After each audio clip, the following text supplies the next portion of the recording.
introducción y generalidades de la misma. Siguiente. Es importante conocer que la varicela es causada por el virus varicela zoster, que es perteneciente a la familia de Herpesviridae. Es importante además conocer cómo va a empezar. En la mayoría de pacientes empieza con una cefalea, un dolor de cabeza, fiebre moderada. Además de ello se acompaña con un malestar general de todo el organismo. Posteriormente va a aparecer una erupción en la piel que va a estar acompañada por picazón. Esta erupción, la varicela, no va a aparecer inmediatamente, sino va a aparecer a partir de 10 a 21 días de que la persona se haya expuesto. ¿Cómo se llama la picazón? Picordon.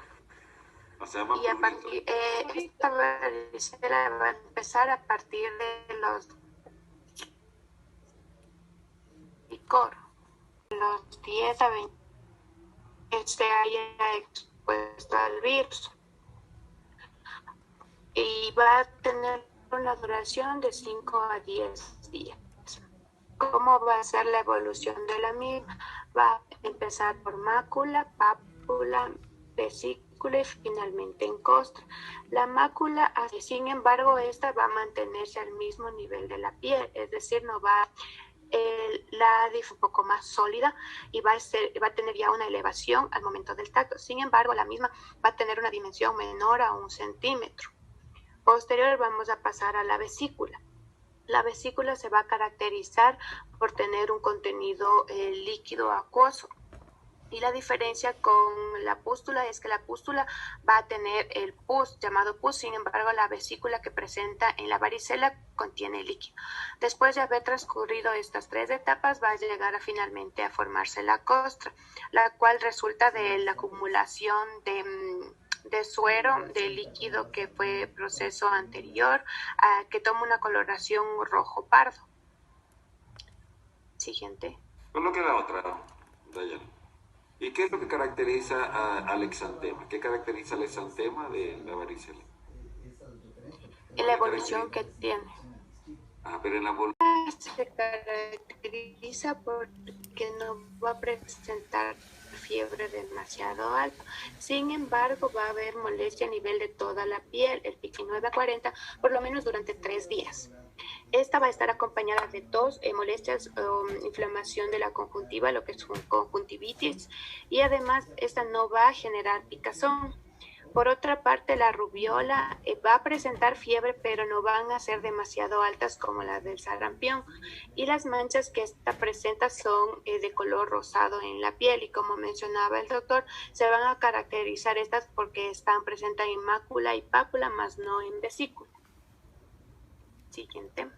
Lo que en el anterior momento, Dayana. En el sarampión tiene una característica importante. O sea, el niño o el adulto va a tener 3 días de fiebre alta.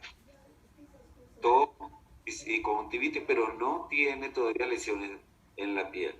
¿Qué quiere decir? Que el paciente puede ir al IE por la fiebre, no le calma, sigue teniendo fiebre a 39-40, luego va al hospital regional, luego va al hospital municipal, y es al tercer día que aparece el exantema. Y el sarampión ha logrado producir pandemias como el coronavirus.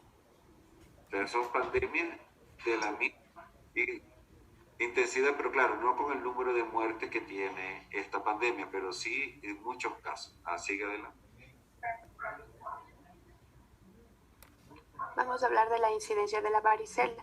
La varicela se considera una enfermedad benigna. Sin embargo, esta va a haber complicación en el organismo cuando hay una aparición de lo que es neumonía o una encefalitis.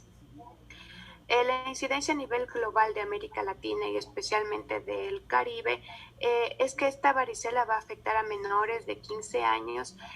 Por cada 1000 individuos, los datos nos indican que va a haber 42.9 casos que van a presentar varicela. La población que es más vulnerable a presentar esta esta varicela va a ser la población comprendida en lo que es los recién nacidos y de 2 a 9 años. Siguiente. Vamos a hablar de lo que es la varicela en el Ecuador. Los últimos datos del Ministerio de Salud Pública nos indican que en el 2016 se registraron 11.439 casos.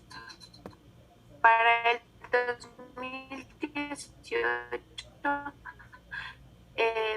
se presentaron 13.796 casos y para el 2019 se registró 8.000.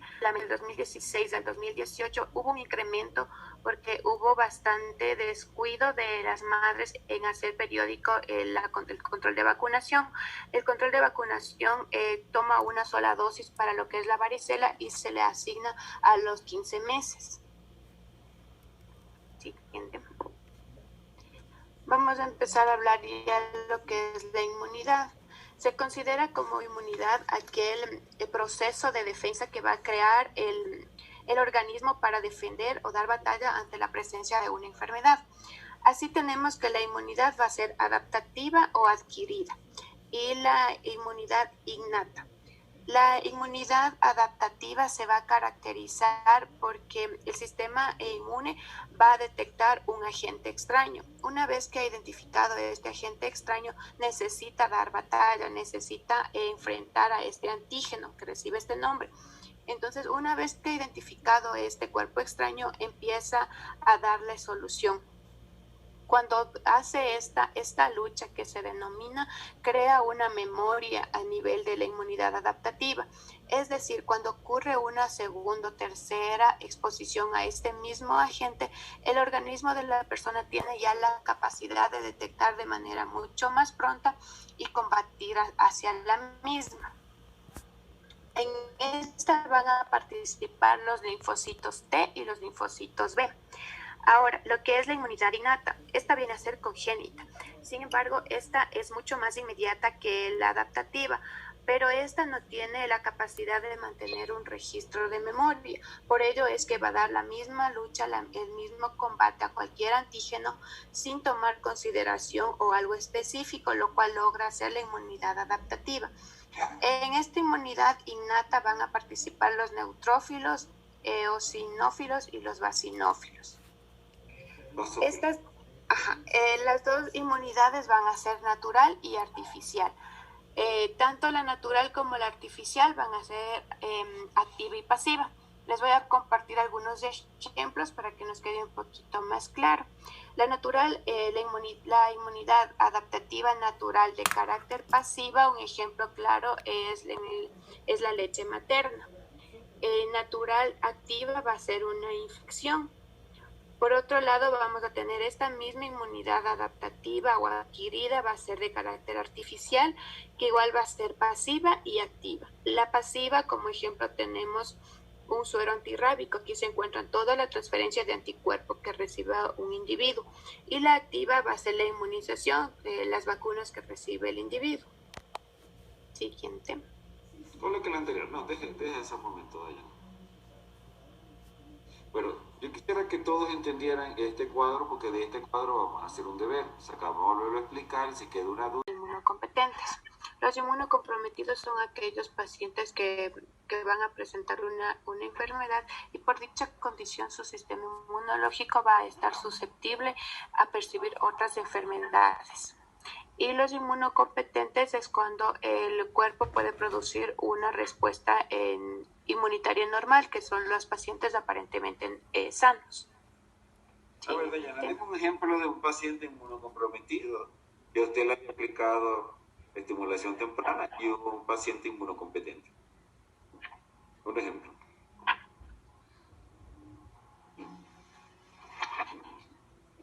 Inmunocomprometido, un niño que ha tenido neumonía.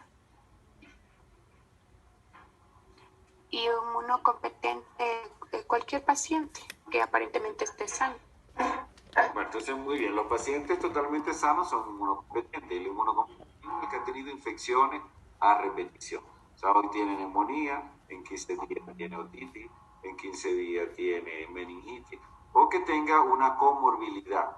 Por ejemplo, los niños con parálisis cerebral hacen infecciones respiratorias a repetición, los niños que tienen lupus eritematoso sistémico, los niños que tienen artritis reumatoidea, entonces van a tener infecciones a repetición. A ver, Dayana, ¿qué tipo de paciente inmunocomprometido ha tenido usted en esta población temprana? En niños con neumonía, niños con otitis de la piel, en donde se van a presentar 4 como las más conocidas, como es el linfético, celulitis, lesiones bulosas y abscesos. El linfético se va a caracterizar por ser una infección cutánea que va a presentar una coloración roja, no va a tener un líquido purulento. Sin embargo, estas se caracterizan porque se presentan alrededor de la nariz y de la boca del paciente. La celulitis se va a caracterizar por ser una infección de la dermis y de la hipodermis. Como podemos observar en el dibujo, va a estar incluso acompañado de un edema, una hinchazón. También encontramos las lesiones bulosas. Estas se van a caracterizar por ser a manera de ampollas, pero su distinción es que su medida no va a superar los 5 milímetros, como podemos observar en la imagen del lado derecho. Y finalmente se encuentran los abscesos, que va a tener una sustancia purulenta y que va a presentarse tras una lesión superficial de la piel para posterior seguir con el compromiso de dermis y otros tejidos profundos. A ver, Dayana, ¿y cuál es la causa común que tienen todas estas pacientes con varicela? Hay una causa común que tienen todos. Que su sistema inmunológico está deprimido, que vendría a caracterizar a un paciente inmunocompetente. A ver, ¿quién sabe de la compañera? ¿Hay algo en común? Se va a ver afectado a nivel del cerebro. Se va a presentar el principal compromiso que va a tener esta ataxia son a nivel de la bipedestación de marcha y el aumento de la base de sustentación. Por tal razón que los pacientes tienden a perder equilibrio y a manera de caerse hacia un lado o al otro. El proceso autoinmune desencadenado por la infección clínica o de una vacunación previa va a afectar principalmente el sistema nervioso central. Siguiente. Registrar. Es a nivel de la respiratoria, como va a ser la neumonía.